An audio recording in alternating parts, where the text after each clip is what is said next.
Strawberry strawberry म्हटलं की प्रत्येकाच्या तोंडाला पाणी सुटतं। मित्रांनो, मी तुमचा फॅमिली फार्मर शांतुबाग कृषी पर्यटन केंद्र केळंबे। या शांतुबाग कृषी पर्यटनाचे आपण सगळेच व्हिडिओ पाहत आहात, आम्हाला लाईक देखील करत आहात, सबस्क्राईब करत आहात। असेच आपले व्हिडिओ पाहून मुंबईवरून काही पर्यटक आपल्या लहान मुलांना देखील या ठिकाणी घेऊन शांतुबागमध्ये घेऊन आले होते। या पर्यटकांनी आमच्यासोबत शांतुबाग बरोबर 2 दिवस घालवले। हे 2 दिवस घालवत असताना त्यांनी या शांतुबागच्या कृषी पर्यटनाच्या आजूबाजूला जी शेती केली जाते या शेतीची प्रत्यक्षात पाहणी केली व आपल्या मुलाबाळांना देखील या शेतीची माहिती आमच्याकडून जाणून घेऊन दिली। या निसर्गामध्ये असणारी आपली वनराई आहे, झाडं आहेत, या झाडांची माहिती देखील यांनी आपल्या मुलाबाळांना दिली। पक्ष्यांचे वेगवेगळे आवाज याची देखील या पर्यटकांनी माहिती आपल्या मुलाबाळांना दिली।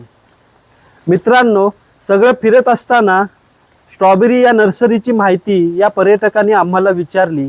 आम्ही प्रत्यक्षात स्ट्रॉबेरीच्या नर्सरीमध्ये यांना घेऊन गेलो व शेतकरी किती मेहनत करतो, शेतकऱ्याला या स्ट्रॉबेरीची निर्मितीसाठी किती मेहनत करावी लागते याची प्रत्यक्षात माहिती आम्ही या पर्यटकांना दिल्यानंतर पर्यटक थक्क झाले।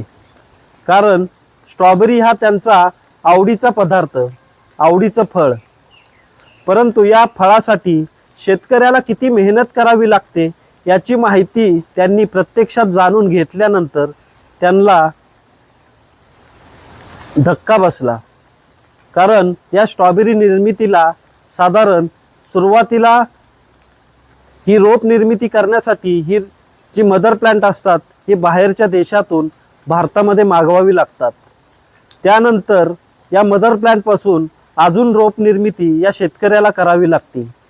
या पावसामध्ये, या चिखलामध्ये ही रोप निर्मिती शेतकऱ्याला करावी लागत असते। त्याच्यानंतर 3 महिन्यानंतर या मदर प्लांटपासून आपल्याला जी रोप तयार झालेले असतात ही रोप परत काढून नवीन शेतामध्ये याचं प्लांटेशन करावं लागतं आणि त्याच्यानंतर या झाडांना, या स्ट्रॉबेरीच्या रोपांना फ्रूट लागतात।